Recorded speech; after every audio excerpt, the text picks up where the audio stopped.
Welcome back to the channel, and we're going to be doing this one in a kind of opposite direction. I usually like to do the AutoCAD ones first, but in this case I'm going to do an Inventor one first, and then we'll start off by doing the AutoCAD both in 2D and 3D. So those videos are going to come out sometimes after this, all right? So let's go ahead and break this down and get started.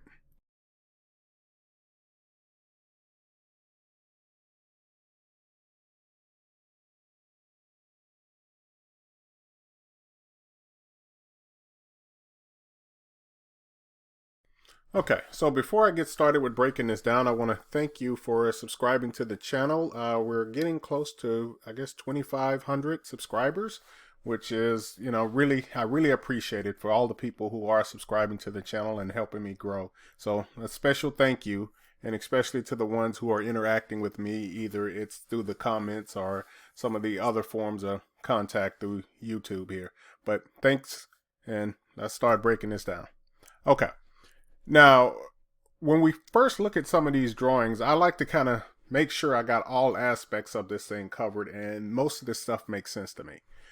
For example, I'm trying to look and I should be able to figure out how tall this is, right?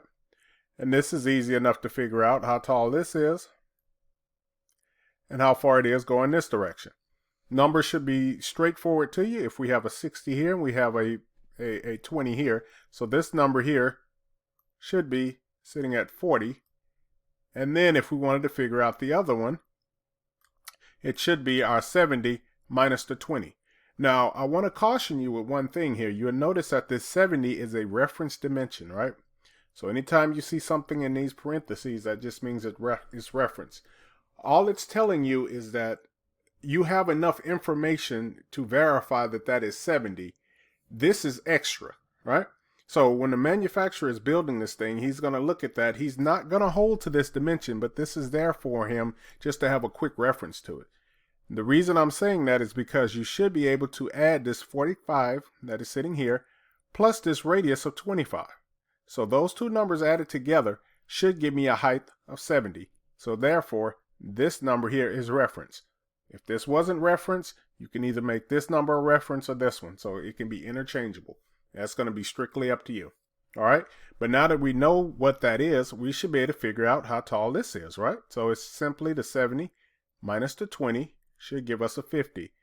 Now, we don't need this per se when we're doing this here in Inventor.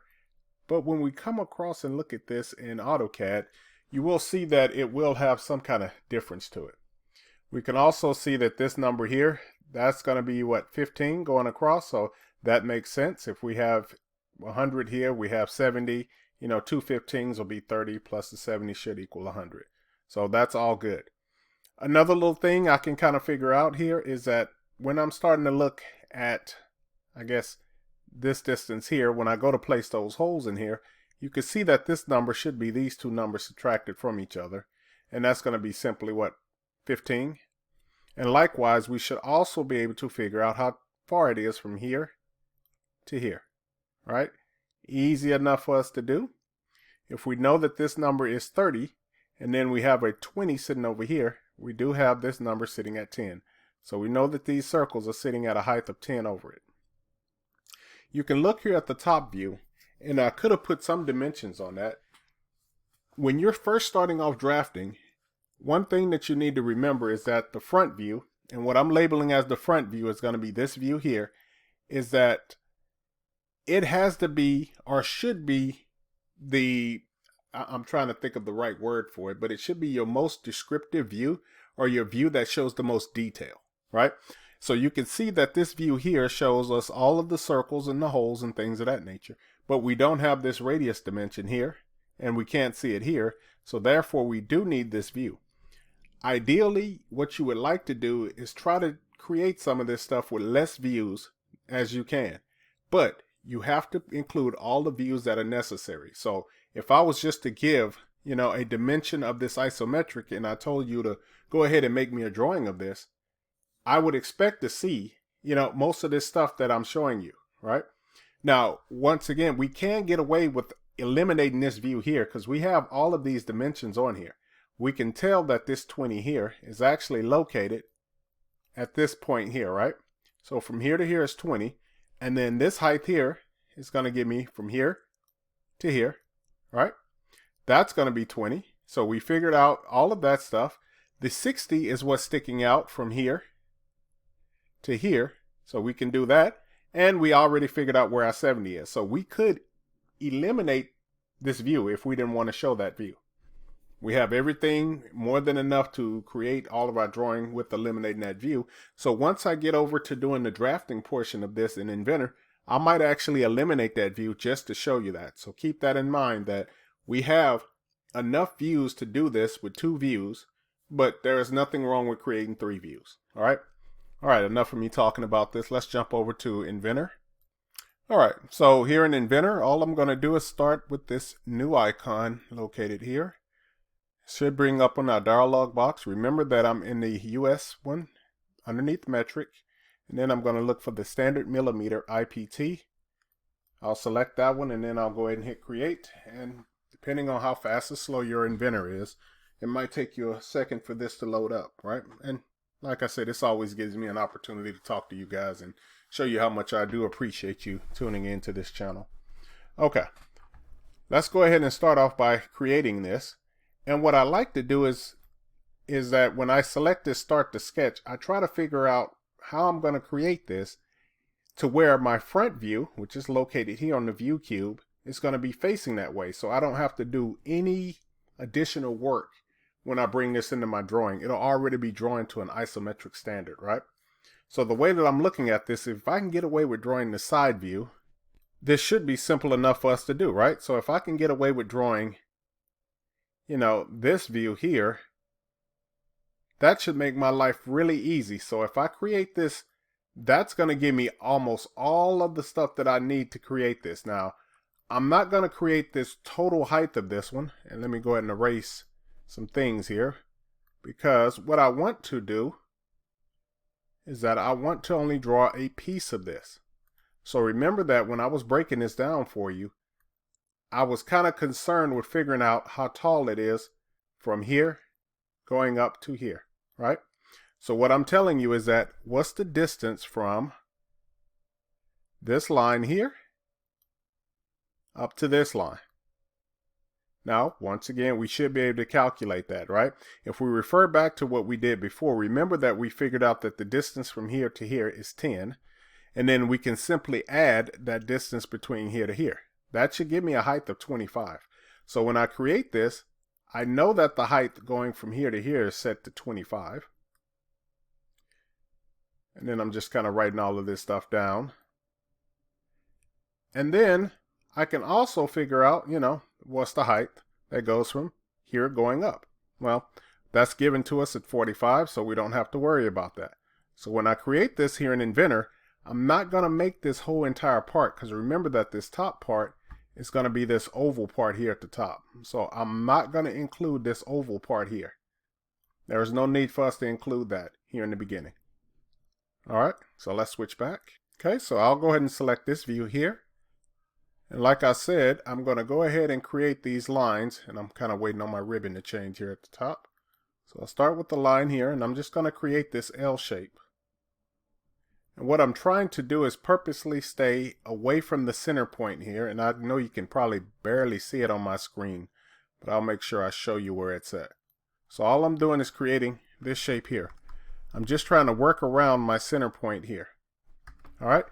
I always like to put my biggest dimension on here first. So I'll go with a dimension from here, and that's going to be my 60. Then I can zoom out. Then I'll go ahead and place my dimension here, which is set to 45. I'll go ahead and knock these dimensions out. These are going to be 20s. And then I could set it equal to the other one, but in this case, we're just going to make them all 20s. This is simple enough. Remember that we need 2 more dimensions, and they're always going to be in reference to the center point. So I'm going to select this line and this center point here, click here. And what I always like to do is select this long dimension here and divide that by 2. Okay, and I'm going to do the exact same thing here along the top. So I can select this line here. Yes, that line there, and then this line. I'll go ahead and place it here. I'll select this 45 and divide that by 2. All right, so everything is fully constrained. I'll go ahead and hit the finish button. And I'm going to kind of breeze through this modeling. It should be really simple for us. Then we're going to hit the extrude button here. We need to give it a width. So the overall width of this is 100. And then I always like to make it symmetrical because I like to keep a center plane right there in the middle. Go ahead and hit the OK button. All right, so now we have that portion done. Let's rotate around to the back side of this. So I'll select here on the view cube, select this back face. Go ahead and select the green plus icon there. Go to circle. I'm going to go find the green dot on this circle. On that line there. I'll click here. Kind of give myself a preview. You'll notice that I'm creating a radius right now. I can right click, and this is how I know. And if this says diameter, you're creating a radius right now. If yours is saying radius, go ahead and select that. But I'm going to keep mine at a radius right now. So all I have to do is type in the radius, which is going to be set to 25. Go ahead and hit the escape button. And now if I want to help Inventor out a little bit here, I can select this line and then just go ahead and make it a construction line. Let's go ahead and finish this sketch now. We're going to hit the extrude button. We're going to flip the direction. We're going to tell it how far to go. So we need that distance that's going across there, which is going to be 20. And then we're going to tell it not to cut, but to join it, right? So go ahead and select that icon there. Hit OK. Let's rotate back around to the front. Let's go ahead and knock out the holes here in the front. So I'm going to select this face here. Go ahead and create a sketch on it. Now I'm going to slice the geometry, so I'm going to select this icon that's located here. I'm going to go to the point command. I'm just going to select 2 points here. I know I can barely see them, they're in there, but I'll go ahead and put a dimension. So from this bottom line to this point here, it's going to be set to 30. Likewise here on the other side, so you can see that I'm doing a lot of dimensions. So I'm setting this drawing up to be like one of those introductory kind of Inventor videos. So if you've never used Inventor before, I typically don't use this many dimensions. Okay, I'll go ahead and put a dimension from here to here. Remember, that's going to be our 15. And then from that point to this point, let's go ahead and put it up high here. It'll be 70. If I get rid of this slice geometry, you'll see those points a lot clearer now. And that's where they are. Let's go ahead and hit the finish sketch icon. Then we're going to go ahead and place some holes here. These are going to have a diameter set to 10. And some of the other stuff that you see here is that my hole is going to be a through hole. I have no seat on it, and I'm telling it to go through all, right? It should automatically pick the right direction. Just hit OK. So that part is done. Let's go ahead and put the hole here. So I'm just going to go back to the hole command. I'll select this face, and then I'm going to select this concentric reference. Then I'm going to tell it that the diameter of this one should be set to 40. All right. Last thing I need to do here is go ahead and put the radii on here, right? So go ahead and do some fillets. The fillets on the outside are going to be set to 15. So I'm just going to select that line there, and then this line. Then I'll select the green plus, and then I'll do my other ones, right? I'll tell it that this one is going to be 30, and I'll select that line there, and then that line. Go ahead and hit OK. And it looks like we are actually done with all the 3D modeling of this one, right? So really easy, really straightforward. Just set it up correctly, and you can see that it is rotated in the correct orientation. There's my front view, right side, and top view, which are the 3 views of an isometric. All right, so I'm going to go ahead and save this. Okay, so once I save it, you can name it whatever you want to name it. Part 1, Part 2, whatever you want to do. I'll just leave it whatever name it is. Mine is called Part 2 in this case. All right, next, let's go ahead and create a drawing for it, right? So let's go ahead and click the new icon. I'm going to scroll down. I'll go ahead and find the ANSI millimeter IDW, right? So I'm not creating an AutoCAD drawing. I'm creating an ANSI Inventor drawing. Go ahead and hit the create button. All right, and once again, I'm going to give it a couple of seconds, and it should load up rather quickly. All right, so I'm going to go ahead and get rid of the title block here. So I'm going to right click on ANSI large here and delete that. And then I'm going to find sheet 1, do a right click on that, go to edit sheet. And let's go ahead and make this a B-size drawing. All right, hit OK. Let's go to base. And now remember that one of the nice things about base is that it brings in the front view. So this is another thing why you want to have it set up correctly. So I'm going to select it here. Then I'm going to come up and place the view that's above it. So I'll go ahead and click the top view, and then I'll just make an isometric. So I'll come here at an angle, click that one, and hit OK. So you remember that the drawing that we did in the beginning had 3 views, but we discussed it and we figured out that, hey, I don't need 3 views for this. All I need is 2. All right, let's go ahead and start working here on this bottom view. Now, it depends. If you think these views are big enough, and in my opinion, they are big enough for what we need to do here. Let me move this one up a little bit. So this is all going to be fine for us. I'm going to click on this annotate tab. Then I'm going to go to these center marks. Now, I want you to take note of where I'm selecting it, right? It's kind of customary that your center marks or your center lines should go and extend outside of the arc that you are, basically trying to put a center mark on. So if I select this line here, you'll see that that line is indeed outside of that. I'm not worried about it here so much. Also with these circles here, and here's going to be the difference for you, is if I select here, it's only going to go outside of this circle. But if I go to the arc, you can see that it does leave it outside the arc, right? So this is more the preferred method. Let's go ahead and delete this one. And then I'll go ahead and put this correct one on here. Okay. Now what I'm going to do is I'm going to combine or make a line that goes right between both of those. And I use the center line command to do that. I'm going to select this line here. I'll select that line, right? Do a right click and hit create, and then it will create those lines for us. All right. Now let's go ahead and start doing the dimensions just on this view. So I'm going to go to the dimension, which is located here.